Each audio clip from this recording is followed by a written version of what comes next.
Last but not least, of course, we will enjoy the talk by Desa de Veiga.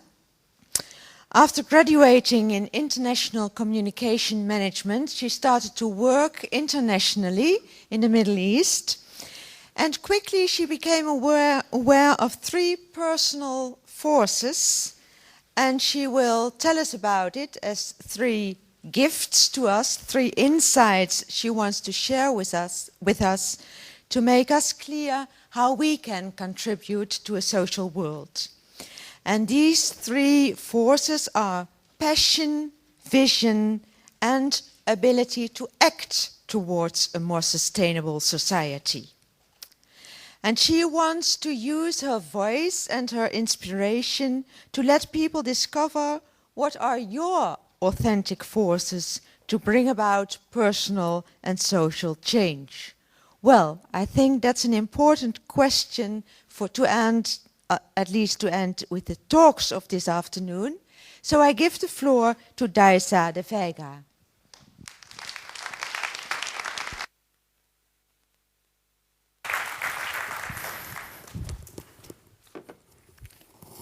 Hello.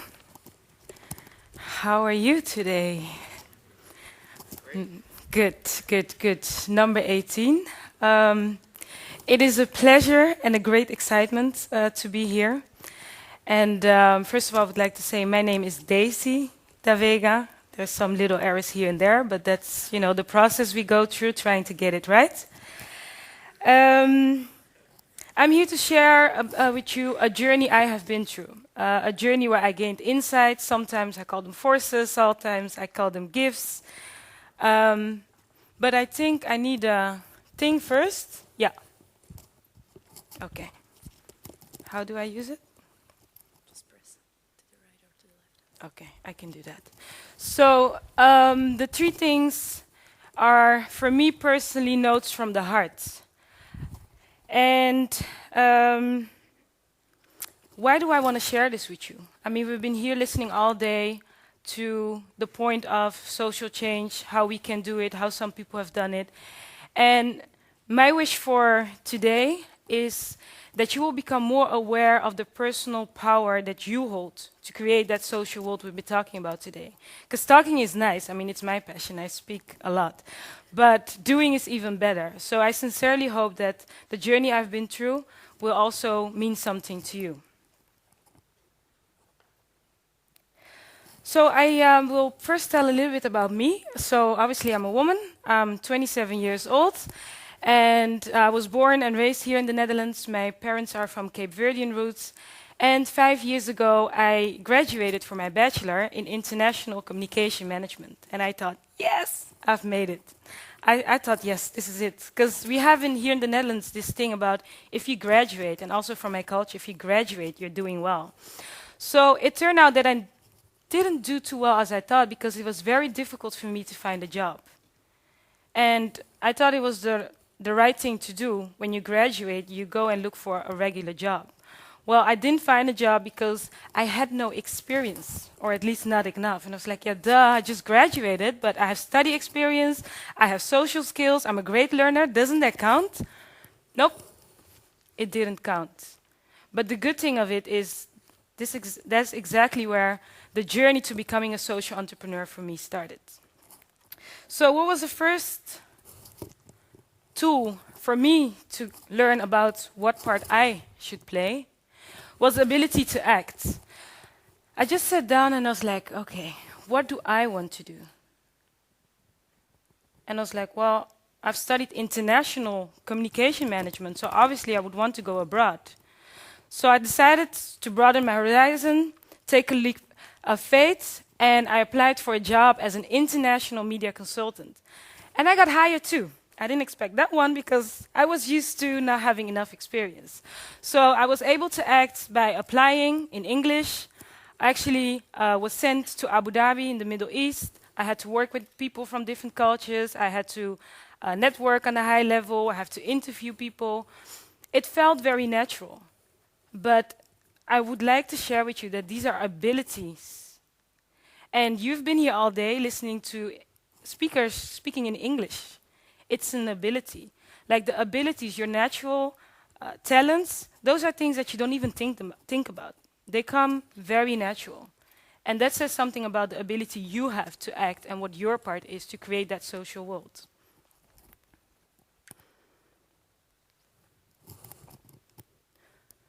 The second part is vision, the power of vision. So, I was doing the work I wanted to do in the field I wanted to do, communication management. I was actually sitting at this huge beach, which also was part of my dream, sitting on the beach. And, you know, when there's not too much work, I can just relax. And there was this Arabic Gulf caressing my feet, and I was just enjoying. I was like, wow, life is great. I'm doing what I wanted to do. I'm actually getting to know nature. I'm traveling. I'm meeting new people. I'm wearing suits and carrying briefcases, because that was a big part of my dream. Can you imagine that?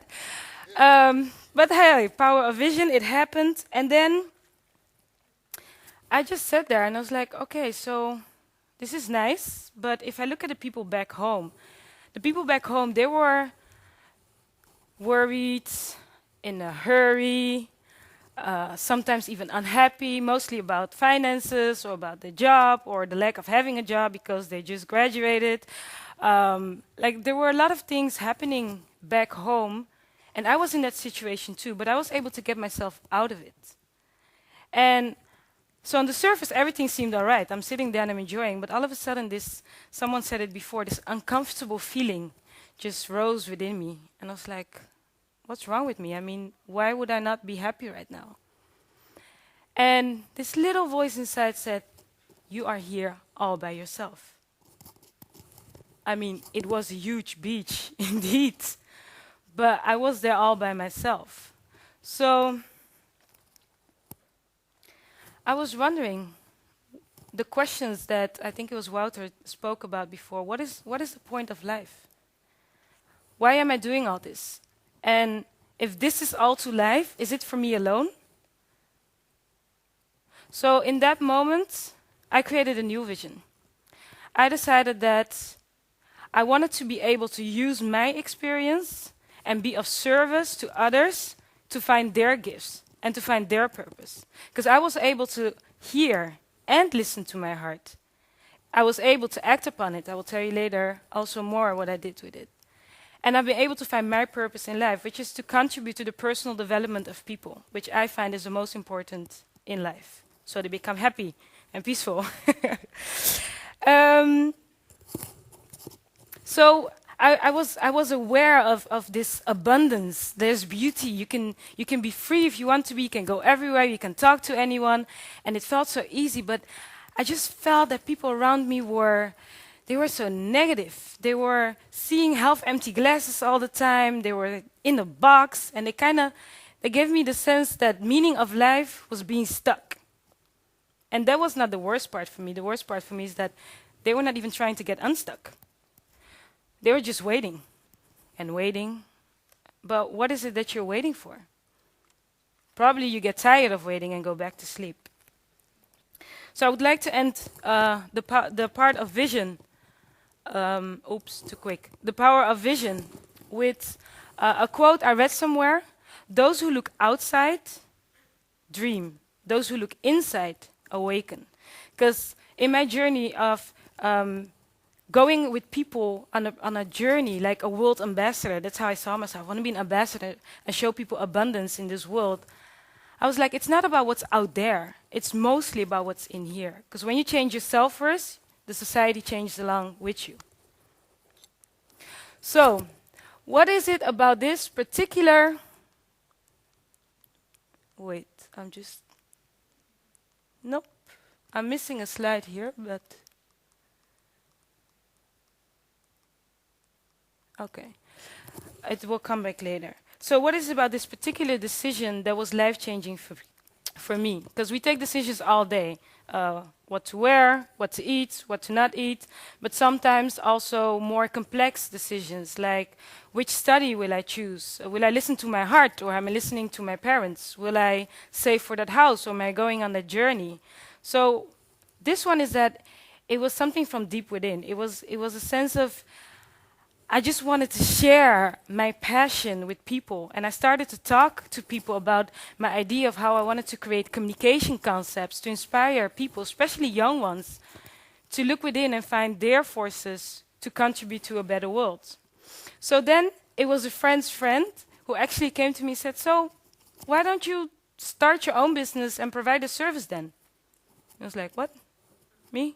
I was like, I cannot do that. I mean, I just graduated, remember? I have no experience whatsoever. And I'm a woman, and I'm young, and I'm telling you, the prejudices went on and on. I was like, the people who are, in my perception, are entrepreneurs are men. They are older, they are smarter, they probably studied something with economics or engineering, or like, it just seemed more important. They are taller than I am, and I felt so little. And well, I was in Abu Dhabi, and the most people I interacted with from high level and who were business owners, they were locals, and it was much easier, I thought. But these were all excuses, because ladies and gentlemen, this woman kept asking me questions about why and why not, until I realized it was possible for me too. And this is why the third tool I want to share with you is the power of compassion. It's passion, but also compassion. Because in her giving me the attention, talk to me and make me aware of my own prejudices, which mostly, these are personal barriers we all have that stand in the way of creating our own desired reality.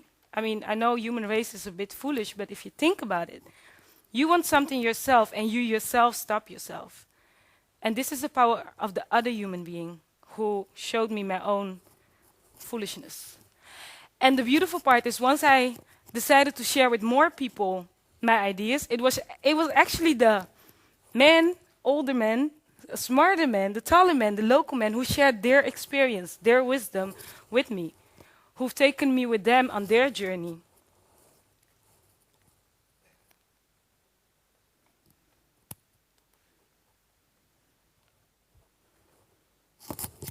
So, what did I do with this? I actually used all of this to develop a communication and empowerment agency. And as a day by the beach, I was like, I wanted to become an ambassador of the world. I actually, when I was asked, what will be the name of your company? I was like, oh, that must be World Ambassador then. So it was created in 2008. And I would like to share a little bit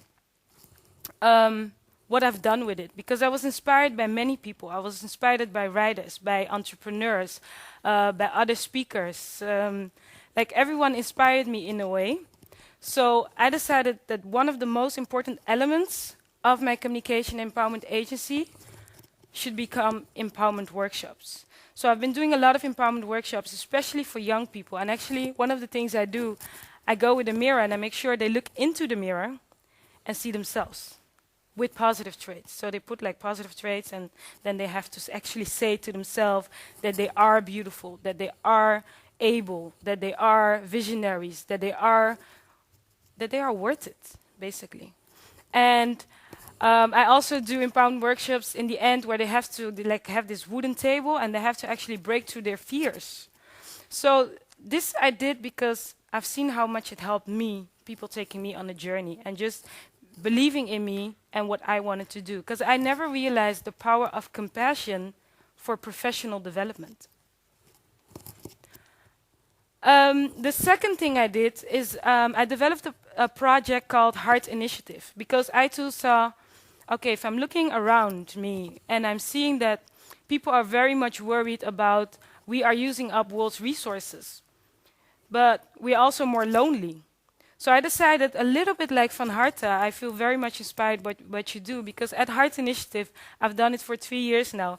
First, people come together, they have a little bit of food, and then we have 2 speakers who speak about a sustainable and a social topic, and then we make sure that the interaction goes on, so they can share their visions and ideas about creating a better world with each other.